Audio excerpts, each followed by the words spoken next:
Assalamualaikum warahmatullahi wabarakatuh. Dalam video ini saya akan menjelaskan mengenai anatomi fisiologi sistem kardiovaskular. Perkenalkan, nama saya Eli Yuwana Permadani RI dengan NIM 132 1111133 Saya merupakan mahasiswa Fakultas Keperawatan Universitas Airlangga. Pokok bahasan yang akan kita bahas dalam video ini yaitu definisi sistem kardiovaskular, anatomi sistem kardiovaskular, dan juga fisiologi sistem kardiovaskular. Definisi sistem kardiovaskular merupakan organ sirkulasi darah yang terdiri dari jantung, komponen darah, dan pembuluh darah yang berfungsi memberikan dan mengalirkan suplai oksigen dan nutrisi ke seluruh jaringan tubuh yang diperlukan dalam proses metabolisme tubuh. Setelah kita mengetahui definisi dari sistem kardiovaskular, kita juga harus tahu anatomi dari sistem kardiovaskular. Yang pertama ada jantung. Jantung terletak pada rongga toraks, tepatnya di medias sinum atau antara paru kanan dan kiri. Apeks terletak di sebelah kiri dari midline interkosta yang kelima. Posisi jantung berada di belakang sternum pada rongga medias sinum antara kostik kedua dan keenam. Bagian atas jantung terletak di bagian bawah sternum. Bagian sepertiga jantung di sebelah kanan midline sternum dan 2/3 lainnya berada di bagian kiri dari midline sternum. Pada orang dewasa, jantung memiliki berat 250 sampai dengan 350 gram. Faktor yang mempengaruhi kedudukan jantung yaitu umur, bentuk rongga dada, letak diafragma, dan juga perubahan posisi tubuh. Pada usia lanjut, alat alam dalam rongga toraks termasuk jantung agak turun ke bawah. Perubahan toraks yang menetap pada penderita TBC menanggung, batas jantungnya akan menurun sehingga pada asma, toraks melebar dan membulat. Untuk letak diafragmanya, jika penekanan diafragma ke atas, maka akan mendorong bagian bawah jantung ke atas pula. Perubahan posisi tubuh dipengaruhi oleh proyeksi jantung normal yang di sini berdasarkan oleh pada posisi tubuh. Selanjutnya ada lapisan otot jantung. Otot jantung dibagi menjadi 3, yaitu pada bagian luar atau perikardium, bagian tengah atau miokardium, dan bagian dalam atau disebut endokardium. Perikardium merupakan pemukul jantung yang terletak di medias sinus dan di belakang korpus sterni yang merawat 3, kedua sampai keempat yang terdiri dari 2 lapisan fibrosa dan serosa, yaitu lapisan parietal dan juga visceral. Lapisan otot miokardium tersusun atas otot atria, otot ventrikular, otot atrioventrikular. Lalu untuk lapisan otot bagian dalam atau endokardium diliputi oleh membran yang menguat terdiri dari jaringan endotel atau selaput lendir endokardium, kecuali pada bagian auricula dan bagian depan sinus vena cava. Bagian jantung dibagi menjadi 2, basis cordis dan juga aspek cordis. Basis cordis merupakan bagian jantung sebelah atas yang berhubungan dengan pembuluh darah besar dan dibentuk oleh atrium sinistra dan sebagian oleh atrium dextra. Yang kedua ada apex cordis, merupakan bagian bawah jantung yang berbentuk puncak kerucut tumpul. Permukaan jantung sendiri dibagi menjadi 3, yaitu fascia sternocostallis, fascia dorsalis, dan fascia diafragmatica. Fascia sternocostallis merupakan permukaan jantung yang menghadap ke depan, berbatasan dengan dinding depan toraks. Sedangkan fascia dorsalis merupakan permukaan jantung yang menghadap ke belakang, berbatasan dengan medias sinum posterior. Yang terakhir ada fascia hepatica, merupakan permukaan bagian bawah jantung yang berbatasan dengan centrum inguinum diafragma. Ruang jantung. Jantung ternyata dibagi menjadi 4 ruang, teman-teman, yaitu atrium kanan atau atrium dextra, atrium kiri atau disebut atrium sinistra, ventrikel kanan atau ventrikel dextra, dan juga ventrikel kiri atau disebut ventrikel sinistra. Atrium dextra terdiri dari rongga utama dan auricula di luar. Bagian dalam membentuk suatu rigi atau kristal terminalis. Atrium sinistra terdiri dari rongga utama dan auricula. Lalu ada ventricle dextra, merupakan berhubungan antara atrium kanan melalui osteum atrioventricular dextrum dan dengan tractus pulmonalis melalui osteum pulmonalis. Ventricle sinistra atau ventricle kiri berhubungan dengan atrium kiri melalui osteum atrioventricular sinistra dan dengan aorta melalui osteum aorta. Selain ruang jantung, juga terdapat katup jantung. Katup dibagi menjadi 4, yaitu katup trikuspid, katup bikuspid atau katup mitral, katup pulmonal, dan juga katup aorta.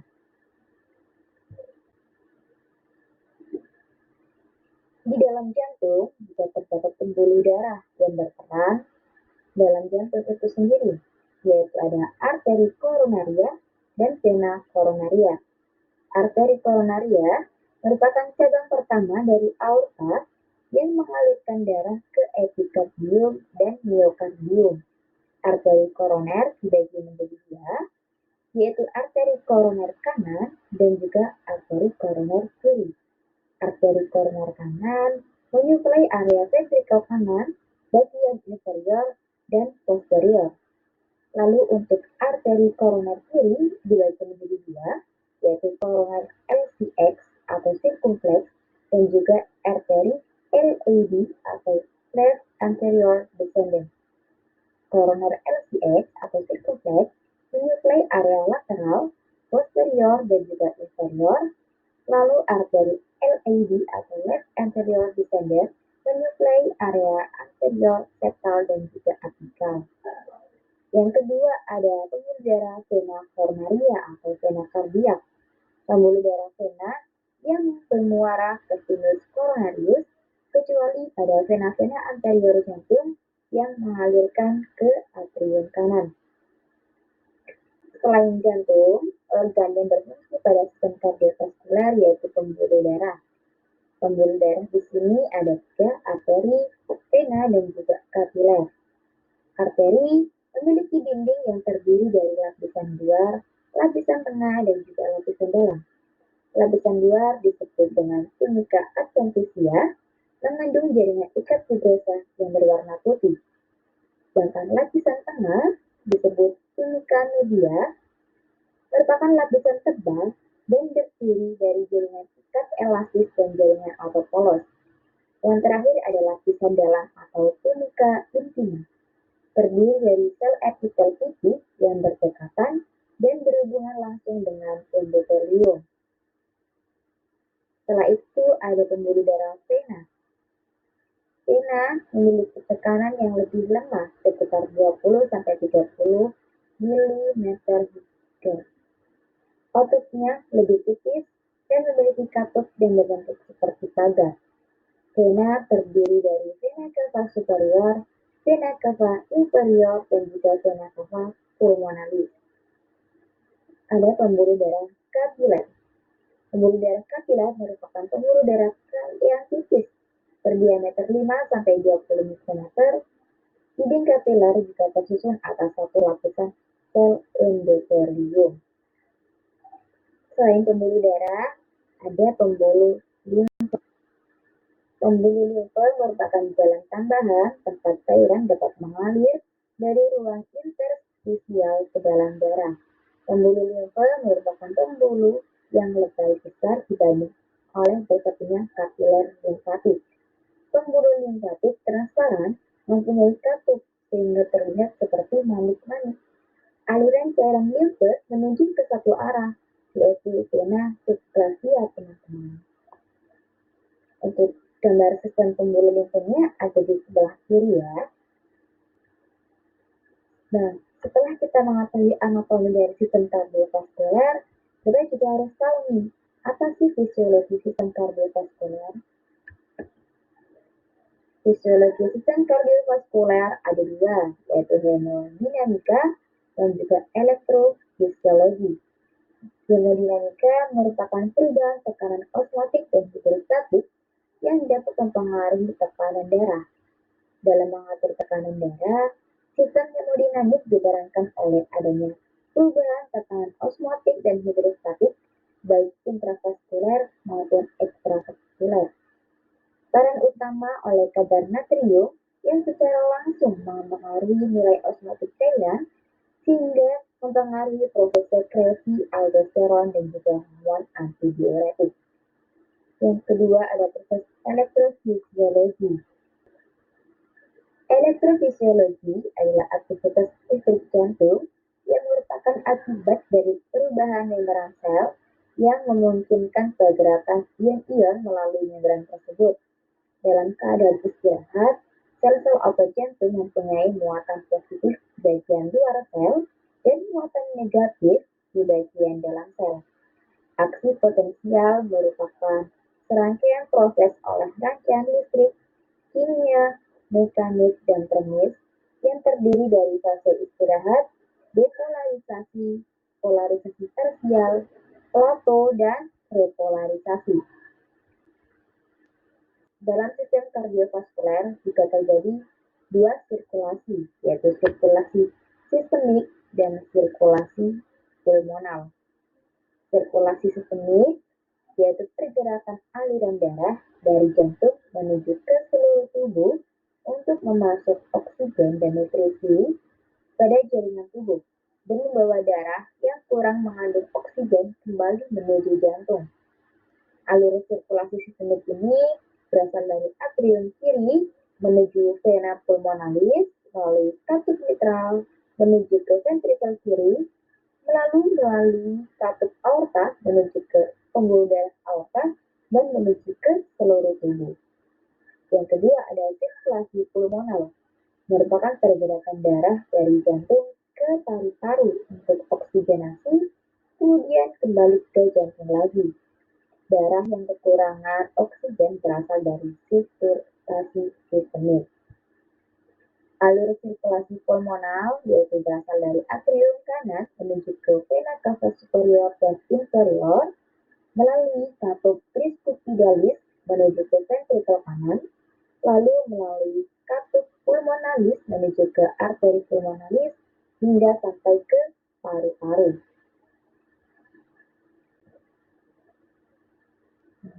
Ini merupakan bentuk diagram sirkulasi pulmonal dan sistemik.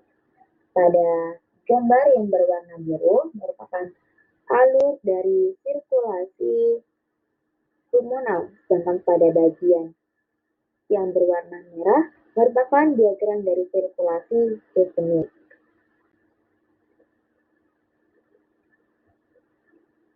Selanjutnya adalah fungsi umum otot jantung.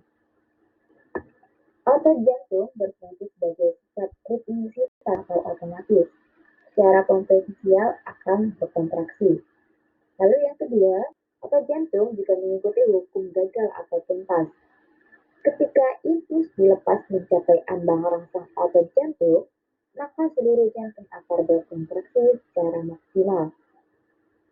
Otot jantung tidak dapat berkontraksi tetanik.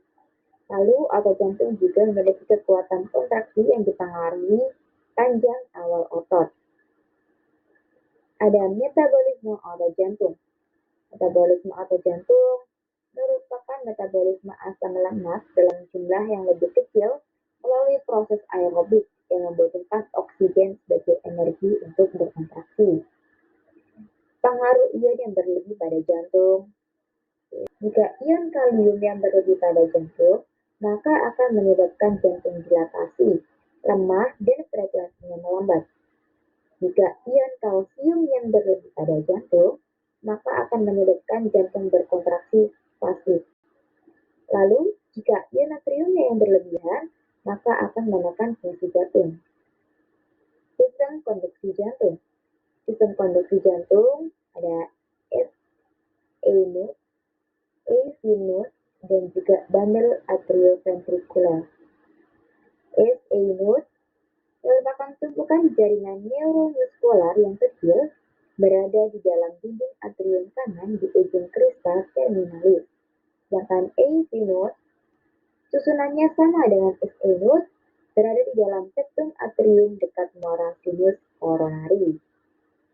Sedangkan untuk bandel atrioventricular, dari bundle AV berjalan ke arah depan pada tepi posterior dan tepi bawah pars membranacea, septum intraventricularis. Serabut penghubung terminal atau fusini merupakan anyaman yang berada pada endokardium menyebar pada kedua ventrikula. Selain sistem konduksi jantung, sel jantung mempunyai karakteristik yaitu automatisitas, konduktivitas, dan juga kontraktilitas. Automatisitas yaitu memulai influx secara otomatis. Konduktivitas menghantarkan impuls antar sel. Lalu untuk kontraktivitas memperpendek serabut jantung saat menerima impuls. Gerakan jantung ini dibagi menjadi dua, yaitu sistol dan diastol. Sistol merupakan kontraksi yang bersamaan dari kedua atrium atau kedua ventrikel. Sedangkan diastol merupakan fase relaksasi dari atrium maupun ventrikel. Kontraksi dari kedua atrium membutuhkan waktu yang lebih pendek daripada kontraksi pada kedua ventrikel. Selain itu, di sini ada lapisan otot jantung. Lapisan otot jantung bagian luar atau perikardium berfungsi untuk melindungi dan sebagai kantong penyuplai jantung. Pada bagian lapisan otot tengah jantung berfungsi untuk menerima darah dari arteri koronaria. Sedangkan lapisan otot jantung bagian bawah berfungsi untuk membran yang mengikat jaringan endotel. Ruang jantung tadi sudah disebutkan ada 4, yaitu atrium kanan, atrium kiri, ventrikel kanan, dan juga ventrikel kiri. Atrium kanan berfungsi untuk menampung darah yang miskin akan oksigen dari vena cava superior dan inferior. Sedangkan atrium kiri menampung darah yang kaya akan oksigen dari paru-paru. Ventrikel kanan berfungsi untuk menampung darah yang miskin oksigen menuju ke paru-paru. Sedangkan ventrikel kiri atau sinistra memompa darah kaya oksigen menuju ke seluruh tubuh. Katup jantung ada 4. Katup tricuspid berfungsi untuk menjaga agar tidak terjadi aliran darah balik dari vena ventrikel kanan menuju ke atrium kanan. Sedangkan katup bicuspid atau katup mitral berfungsi untuk menjaga agar tidak terjadi aliran darah balik dari ventrikel kiri menuju ke atrium kiri. Katup pulmonal berfungsi untuk mengatur aliran darah dari ventrikel kanan ke arteri pulmonalis menuju ke paru-paru untuk mengambil oksigen. Lalu katup aorta berfungsi untuk mencegah aliran darah kembali ke jantung atau ventrikel kiri. Setelah kita mengetahui fisiologi jantung, kita juga harus mengetahui fisiologi pembuluh darah. Pembuluh darah arteri berfungsi untuk mengalirkan darah dari jantung pada kecepatan dan tekanan yang tinggi. Sedangkan pembuluh darah vena berfungsi membawa darah menuju jantung. Pembuluh darah arteriol mengatur aliran darah ke kapiler dengan cara kontraksi dan dilatasi. Pembuluh darah vena berfungsi untuk mengumpulkan darah dari kapiler. Pembuluh darah kapiler bekerja sebagai penghubung antara arteri dan vena atau lalu lintas untuk distribusi zat-zat yang diperlukan dan dibuang oleh tubuh. Pertukaran gas dalam cairan ekstraseluler atau interstisial. Saluran limfe. Saluran limfe berfungsi untuk mengumpulkan menyaring, dan menyalurkan kembali ke dalam darah limfenya untuk membersihkan jaringan. Pembuluh limfe berfungsi untuk absorpsi bahan gizi dari traktus gastrointestinal yang bertanggung jawab untuk absorpsi lemak dan salah satu mekanisme pertahanan tubuh terhadap infeksi. Sekian video pembelajaran yang dapat saya jelaskan. Semoga materi ini dapat bermanfaat bagi Anda. Terima kasih. Wassalamualaikum warahmatullahi wabarakatuh.